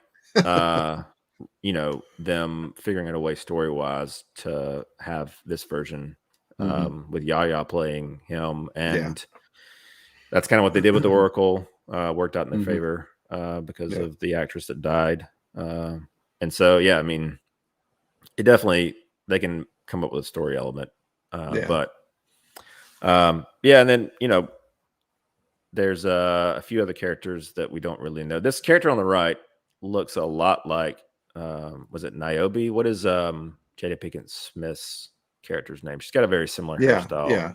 Niobe. I think it was Niobe, but I'm the NPH character poster been my favorite so far. Yep. So, not really. I'm that was a complete joke, but I like that. Yeah. Well, no, I mean I've liked all the characters. No, it's fine. Have your opinion. Don't backtrack. You didn't like it. I like all the character posters. I was just more or less making a joke at I don't know what the extent of his character is in the movie, so I can't really. Well, I don't know the extent of any of these characters because they're all new. It's hard to really have any kind of comment. I know some of the people playing them, obviously, in PH know him. Yaya, obviously, no Yaya, but this girl, I can't remember her name, but she's been in like Force Awakens and what was the other thing she was in pretty recently? Force Awakens. It's gonna kill me. She had a much more substantial role in another movie that I saw recently she was in. Anyway, I'll think of it later, or I won't. MPH I just saw in 8-Bit Christmas, which I recommend people go watch because I actually really enjoyed that. I thought it was really good. We did too. Me, Mandy, and Cal sat and watched it the other night. Yeah, we liked it. Which I pretty much like him in anything he's in. Even the Harold and Kumar stuff, I like him in that. So yeah, indeed. And then this guy on the right, I don't know people's names, but he was in Mindhunter. I thought he was great. Yeah, and he's in Frozen and in Hamilton, and he's in a lot of stuff. Yeah. He can sing like. Who's he playing Frozen? He plays Kristoff. He's the ice guy. Yeah. Okay. And then he plays the king in Hamilton. So yeah. Gotcha. Cool. But I'm excited for this movie. It's unfortunate that it's coming out a week after Spider-Man. I know. Time-wise, because it just as far as hype levels, I just feel like it's going to get a little overshadowed. And then there's, I guess maybe it'll be a benefit for it that it's going to be on HBO Max in terms of, I'm hoping having some sort of groundswell and more people checking it out and not. I'm hoping I'll get an invite to a buddy of mine's theater to watch that one since. Yeah, well, I know you're planning on going and seeing it in theaters, but I do want to see it in theaters for sure. But we can definitely make that happen. Mandy actually mentioned the Matrix, and she was like, "You think Brandon's going to do that at his house?" And I was like, "Yeah, well, I will ask him on live stream where he has to answer it in front of everybody." Yeah, that's good. That's a good plan. No, that sounds good. Let's do it. The only other thing that I wanted to hit on is, did you see this trailer for the Multiverses video game? I did. WB? I did. Yeah. I don't know if you're I don't know if you play a lot of video games. I think we briefly touched upon a few things video game related here before, but I'm pretty interested in the idea of this. I feel like since it's concept. Like a free-to-play game, it's not going to be like I just don't lean towards those games. Because I just don't like the concept of a free-to-play game. I'd rather just buy the game and have the game in its full capacity. Don't have to buy any like DLC or perks or some sort of in-game currency to be able to do certain things or have certain characters or skins. I'm just maybe I'm just too old, but I just don't dig that. But I do like the idea of essentially Smash Brothers, but with WB characters. And as we've seen recently with Space Jam Legacy, WB likes to kind of do things like this where they kind of, for better or worse, just whore themselves out with their IP. Showcase the hell out of it. Let's do it. Yeah.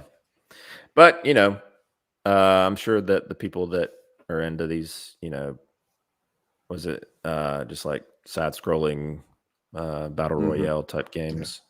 I've Smash Brothers was not something that I really ever played a lot. I've played it before, but It's probably because I didn't have the systems when the Smash Brothers games got popular. I was already out of Nintendo and on to like PlayStation and Xbox and things like that. So not that I don't like side-scrolling, fighting games. I was huge into Mortal Kombat, Street Fighter, and that kind of thing growing up.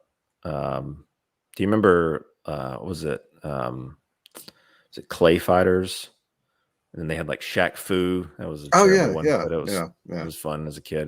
The thing that you look back on, even with movies. Like I played and watched everything when I was a kid and loved everything, and they were probably terrible, but I still would, just devour anything that came out. I had so many terrible games when I was a kid.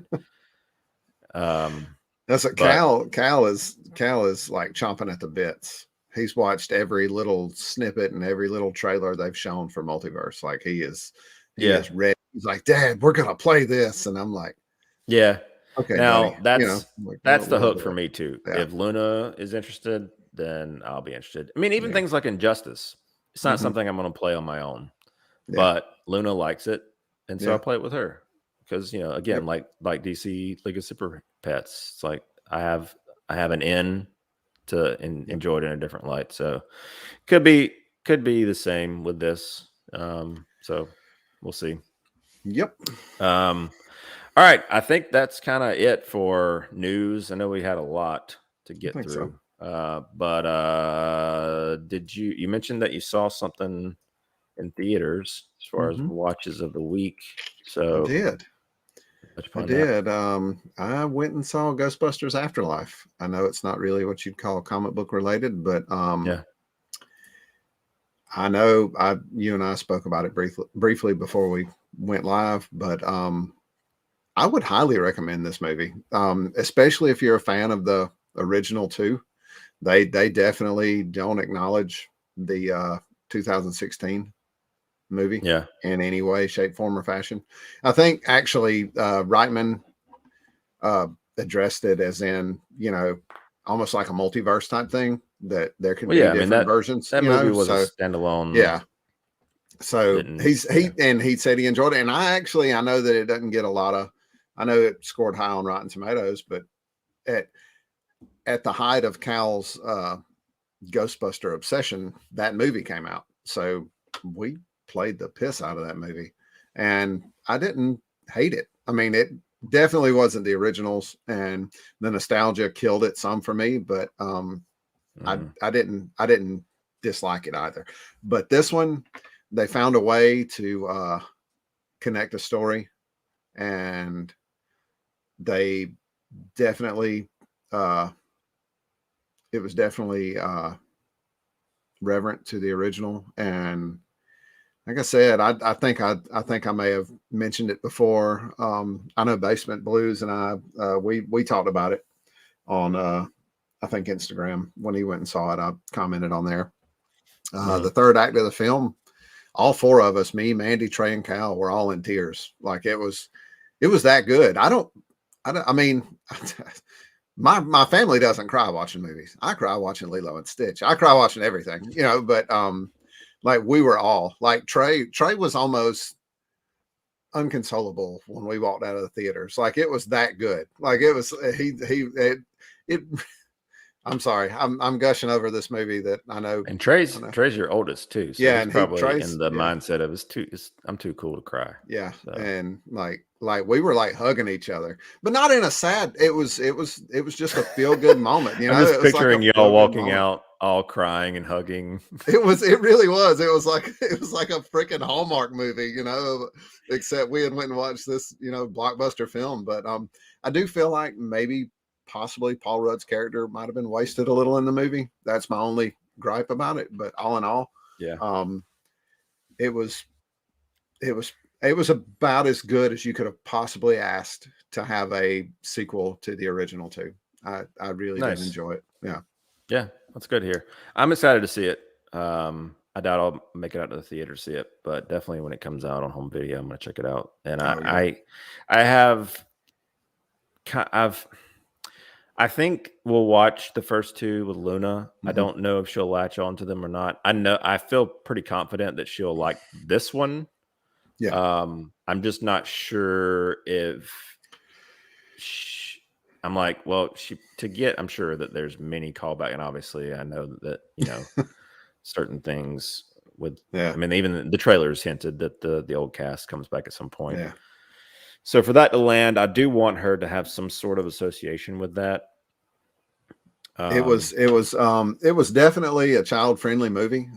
There may have been, God, there may have been 5 cuss words through the whole thing. Like it was just in general, it was just kind of a wholesome movie. I mean, it was really good. And it was our first return to the theater since pre-COVID. Like that was, and we saw it opening night. We saw it that Friday night.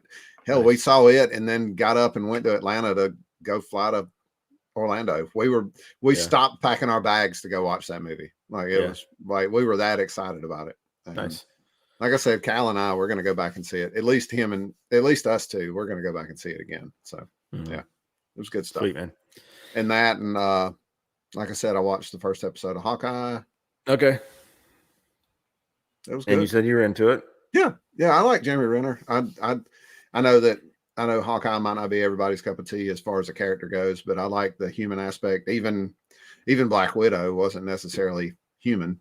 She had been brainwashed to not feel pain and all this other stuff. But Hawkeye, he was just a dude that was, so he kind of gave that human element to me in all the other movies. So it's cool to see him get his own thing. So yeah.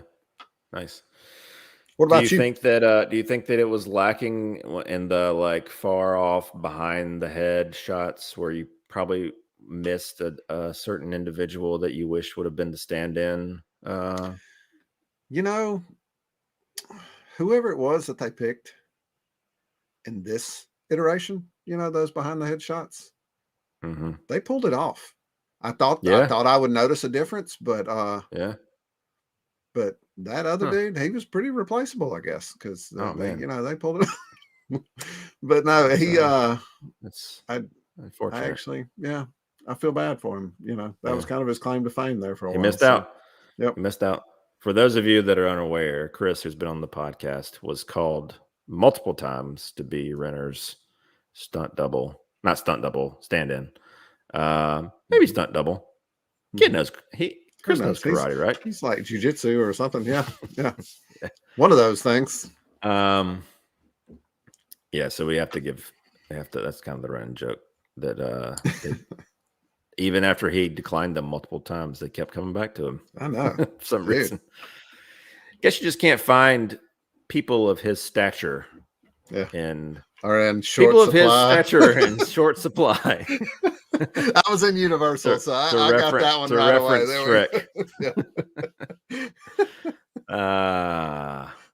Anyway, as far as my watches go, I haven't really watched anything super. Yeah. He is kind of Asian, kind of he's half Asian. That's a joke because he's our resident Asian. Whenever we have questions about Asian culture, we ask Chris. But I haven't really watched anything. I mentioned that I gave up on Foundation the last time we were together, and I did not return. I stuck to my word. I haven't returned to it. I wish it was. I don't know. Like I said, it had a lot of things on paper that were very interesting, and I wouldn't discourage anybody from watching it if you think it would be up your alley. It felt a little all over the place and didn't really know. It didn't seem to have a good. It seemed like what I've heard, which is it's based on this very dense book, a lot of things going on, and translating that to screen was probably a hard thing to do. So do a roundhouse, do a barrel roll, do the roar, do the roar. You have been immersed in Shrek. I have been. Yeah. I wish Foundation was better. Visually, it was stunning. I loved, like I said, I loved the Lee Pace stuff. That was the most interesting element to the show, but unfortunately, it was more of a, it wasn't the focal point of the show. So it didn't really have a focal point. That's the thing. It was kind of like it had to jump through a lot of different timelines and scenarios that I just lost interest. And I think I mentioned that it kind of like sometimes the production value seemed very good, and sometimes it seemed like mediocre sci-fi channel production budget. Um, and at the end of the day, I was like, I'm not enjoying this anymore. I'm wanting it to be better than it is, and I just had to give up on it. So it's getting a season 2. If you were into it, then I guess that's good. So hopefully, the people that enjoy it will continue to watch it and warrant, because it doesn't seem like it seems like it could be a very expensive show to make. So I hope that the viewership warranted them greenlighting a second season. I'm sure that there's plenty of source material to mine when it comes to that, because I think there are a few books that it's based on. So I'm sure it can keep going. And I wanted to say I heard the showrunner. I could be thinking about a different series, but I want to say I heard him say that he envisioned it being like an 8 season type thing. But man, I don't know. Me personally, I'm just kind of, unless it has some miraculous like crazy ending, I just, I couldn't keep up with it to warrant continue watching it. But Gotcha. best of luck to him. Yeah. Next, I mean, physical media type stuff, collectibles. Talked about buying Guardians. I didn't get any geek things over the Thanksgiving break. Ryan did text me one day and wanted to go. They were doing a like a buy one get one on Gandalf pipes or Bilbo pipes from Lord of the Rings. Yeah. And I told him I'd go in, and then something happened with the shipping on it, or something was not what he thought it was, and so we ended up not doing it. So I was a little bummed that didn't go down, because I could use a little Gandalf pipe. Did you know that Gandalf's pipe fits into his walking stick, his staff? Did you know that? I did not know that. Did you ever know that? The whole like time there's that like a thing that he can slide it into, he or does he slides slide it. Yeah, he slides it down the top. Oh, nice. And I'm pretty sure he takes it out at one point, but I just never connected it until I saw an article or something, a meme or something about it the other day. I was like, never knew that. Cool. It's the old staff, not when he's Gandalf the White, when he's Gandalf the Gray. So look out for it. But yeah, almost had a Gandalf pipe, but sadly was not in the cards. I did hang my Zack Snyder's Justice League prints. Nice. I need to take a picture and show that, because those things look really nice. Need to see it. And if you're interested, there is a new Zack Snyder's print that's supposed to be announced this week or next week. Yeah, I saw where they've been working on it, and it looks good. It's yep. I think I'm going to get it just by the teases. Looks good. I think it's the one I'm going to get. So I like it a lot. A lot. But yeah. If anybody else got anything geek related, let us know in the comments. Send us some pictures, tag us on Twitter and whatnot. I know that it's crazy, man. I was looking. I know that we talk about this a lot, but there's been so much merch mined from Zack Snyder's Justice League that it makes zero sense. Yeah. So many other things also make zero sense when it comes to them not moving forward with future installments of that universe. But the amount of merch that continues to pop out, I saw an ad for gold, like some sort of gold, like 24 karat gold cards that they're selling. It's not like that are ZSJL versions. All these like collectible companies keep putting out little new figurines, 10th scale, 6th scale, 3rd scale. Dude, I picked up some stuff today. I mean, months and months after, and it's insane. Little multiversal figures. Yeah. I don't know. I don't get it. But Anyway, I think that's it. I think that's all we got. Did you have anything else that you wanted to touch upon? Know that we've No, had... just we were just talking about physical media stuff, and like I said, most of mine went towards Harry Potter related, memorabilia this past week. Being down there. I'll prep that graphic for next week so we can show people how much. Just Dude, either it's ridiculous. Either they're going to get an indication on how rich you are or how bad with money you are. Well, that's I was going to say. It's definitely going to be the latter. We have not looked at our credit card statement yet, but put it this way: we flew down and didn't have a car, so like normally I'll buy like some beer to put in the fridge in the room or whatever. I didn't leave, so I was paying like $10 a pop every time I got a beer, and I didn't even care. It was your alcohol budget went to butterbeer, which makes sense. I did actually. Like I said, I know I told you earlier, but I was able to pick up these guys. I don't know if you can tell, but I got 4 of the 5 ZSJL Turn them McFarlane's. Sorry. Okay. Sorry. I got the Aquaman. Yeah. I got my boy. Literally my boy, Kal-El. Yep. And I got the Flash. Sweet. And Cyborg. Nice. So yeah, I was able to pick those up just randomly. Cal had a tooth extraction today at the dentist, so I went to go pick him up like a treat. And they've got some Hasbro Ghostbusters action figures. So I was walking through the toy section at Target and picked that up for him, and I saw those over there, and I was like, you know what? I didn't buy many souvenirs for myself at Universal, so these are my souvenirs. So I just bought them. Justified it. No pun intended.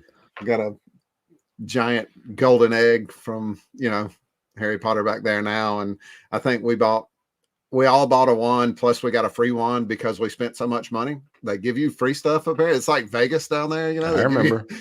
So we got Harry's wand for free. It's not interactive, but Nice. And I went around doing my best Voldemort impersonation, scaring the shit out of little kids. I was like holding it like this, waving it.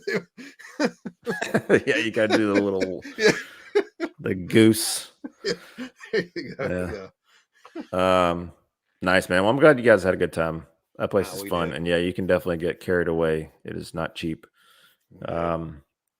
And we actually, I didn't talk about it earlier, and stuff that we watched. I know we're going to run here in a minute, but we watched The Grinch because we did, one of the things we did splurge on was the holiday tour package. And we actually got a meet and greet with the Grinch, and we got to have cocoa and Christmas cookies. And he come around and like sit down at our table and knocked the cup off, like right when he sat down. I mean, he was Jim Carrey's Grinch to the T. He was perfect. It was so awesome. It really was cool. Sweet. That's great, Alan. Well, yeah. We'll get some images prepped for next week of your haul. So I guess the question that has to be answered before we go is, which version of butterbeer should people try? What's the I assume you tried all of them. I think you mentioned. Okay. I did. So you have the regular butterbeer, and then you have the frozen butterbeer. You have butterbeer ice cream. Is there another variant of the butterbeer? I know those 3. You had cold, hot, frozen, and ice cream. They didn't have hot when I was there because it was during summer. Okay. So hot was by far my favorite. Like I had it with both of my breakfasts. Wow. We did the Leaky Cauldron breakfast, and we did the 3 broomsticks breakfast. We did, Diagon Alley and Hogsmeade. Diagon Alley. Diagon Alley. But we had both of those breakfasts, and I had the hot butter beer, and it was so good. It was really, really good. Yeah. I'll have to try that next time I'm there, because right now, out of the 3 that I tried, the frozen, that was it. My least favorite was the regular butterbeer. Wasn't a big fan of the regular one. And ice cream was good. I had Duff beer while I was in Springfield. Oh yeah. Yeah, that was good. Yeah. Nice. I tried all 3 versions of that. So yeah. Sweet. Yeah. I don't remember the last one. So there we go. Yeah. Because I had the other ones. So. Oh, okay. I see. Okay. Well, there with your family, getting drunk. I get it. Dude, I didn't have to drive nowhere. Don't be judging. All right, let's get out of here. Before we do go, please hit like on this video, subscribe to our channel, hit the notification bell so you know when we're streaming. And you can find everything that we do at CiNEMACHiNEpod.com. There you'll find YouTube links, you'll find Instagram, Twitter, Facebook. You can also hit us up on Patreon, throw some money our way. If you feel so inclined, we appreciate any kind of support you can give us. Yeah, so without further ado, appreciate everybody stopping by. I'm sorry if I missed anybody's comments. I'm juggling here, so I apologize. Hopefully I got to everybody. But yeah, thanks for coming. Alan, thank you for filling in once again. Not necessarily filling in. You're here every week, but thank you for being a mainstay. I guess that's the thing. There we go. So yeah. If you're around on Thursday, come check out CiNEMACHiNE. We'll be on there same time, 9 o'clock. So Nani, good to see you. Thanks again for coming. Rusty, everybody. Tizai, everybody that stopped by, Tony earlier. And yeah, we'll see you next time on CAPECAST. Take care.